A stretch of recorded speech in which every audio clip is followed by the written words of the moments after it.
नमस्कार. मी आरती गुप्ते. अभिवाचन आरतीचं या माझ्या चॅनेलवर तुमचं सर्वांचं खूप खूप स्वागत. आज मी तुमच्यासमोर रश्मी लाहोटी यांनी लिहिलेली एक सुरेख कथा सादर करत आहे. रश्मी लाहोटी यांचं लेखन मला खूप आवडतं आणि ही कथा तर विशेषतः खूपच आवडली. नुकताच व्हॅलेंटाईन्स डे येऊन गेलेला आहे आणि त्या निमित्ताने ही कथा त्यांनी कदाचित लिहिली असावी. तर आज मी तुम्हाला तीच कथा ऐकवते. कथेचं शीर्षक आहे तो आणि ती. आणि जर कथा आवडली, व्हिडिओ आवडला तर जरूर लाईक, शेअर, सबस्क्राईब, कॉमेंट करा. चॅनेलला जरूर सबस्क्राईब करा, कारण मी त्याची वाट बघत आहे की कधी माझे सबस्क्रायबर्स वाढतील. तर जरूर सबस्क्राईब करा आणि कॉमेंट देखील कॉमेंट सेक्शनमध्ये जरूर करा. तर कथेचं शीर्षक आहे तो आणि ती. ऐकूया तर.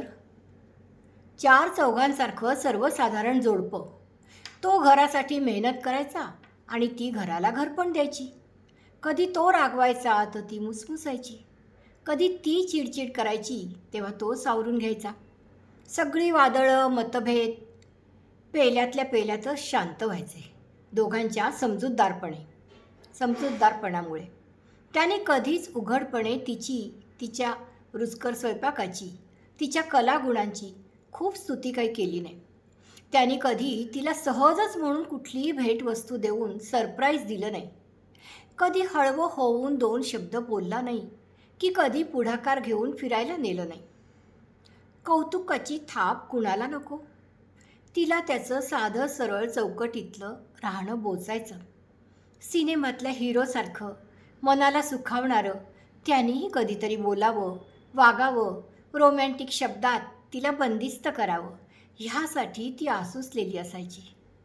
न कळत तिचं मन मैत्रिणींच्या नवऱ्यांशी तुलना करायचं आणि तात्पुरतं उदास व्हायचं. तसं ती बोलूनही दाखवायची कधीकधी. त्याच्या स्वभावातच तसा गुण नसल्याने त्याला कधी असं काही सुचायचंच नाही आणि जमायचंही नाही.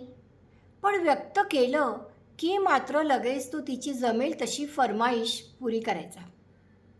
काल ते एका बारशाच्या कार्यक्रमाला गेले. मोठ्या लॉनवर कार्यक्रम होता.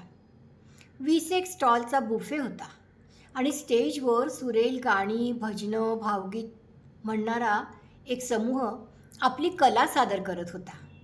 अधूनमधून काही रोमॅन्टिक गाणी तर काही आईवरील कविताही सादर होत होत्या. काही हौशी जोड्यांची गाण्यावर पावलंही थिरकत होती. तिला हे सगळं हवं हवंसं वाटणारं त्याच्या गावही नसायचं आणि ती हिरमुसायची. खरं तर या गाणाऱ्या मंडळींमुळेच कार्यक्रमाला चांगलीच रंगत आली होती. पापावरील त्या सुंदर गाणं सुरू झालं. त्या गाण्याच्या शब्दांनी सगळेच भावूक झाले. ज्यांचे वडील तिथे होते ते वडिलांना जाऊन बिलगले. ज्यांचे हजर नव्हते त्यांनी सुरांसोबत ताल धरला.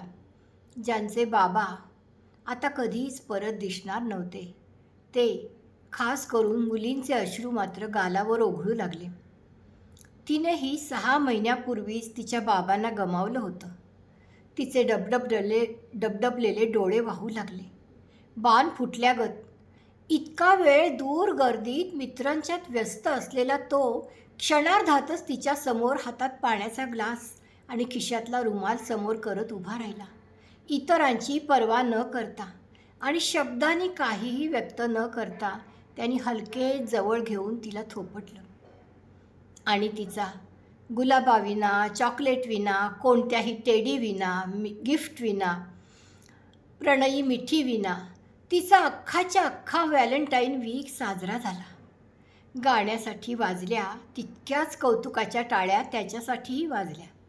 ह्यावेळी मात्र ती त्याच्यातल्या वेगळेपणामुळे परत एकदा त्याच्या प्रेमात पडली. धन्यवाद. लेखिका आहेत रश्मी लाहोटी आणि सादरकर्ती आरती गुप्ते.